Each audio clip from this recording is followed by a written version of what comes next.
Marami ang nalubog ng baha dito sa Metro Manila. Dito nyo lang din mararanasan mga busing yung tatag ng mga kababayan natin mga Pilipino na patuloy na lumalaban at namumuhay sa hamon ng buhay dito sa Pilipinas. 'Di ba?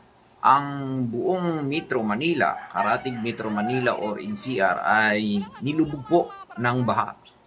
Dito mo makikita sa video, sana mapapanood ninyo sa Bulacan, ay halos lampas ulo, lampas tao. Halos nasa bubungan na yung tubig mga busing.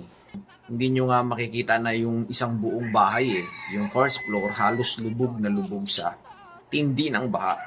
Parang naalala ko malaundo yung nangyari ng mga nakaraan taon na napanood nyo yung bagyong Undoy.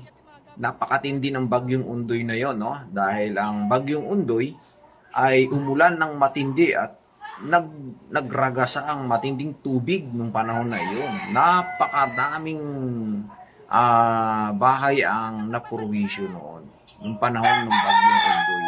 So napakadami talaga ang napinsala noon. Ngayon, itong bagyong Karina, parang naulit na naman muli mga boss, no?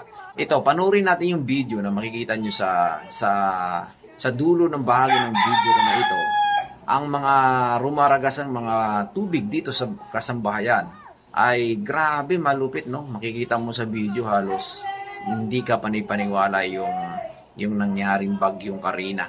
Akala mo simpleng bagyo lang pero napakatindi ng dulot pala nito yung provision na ginawa ng bagyong Karina mga boss. Ito yung video, i-play natin, panoorin nyo. Ito.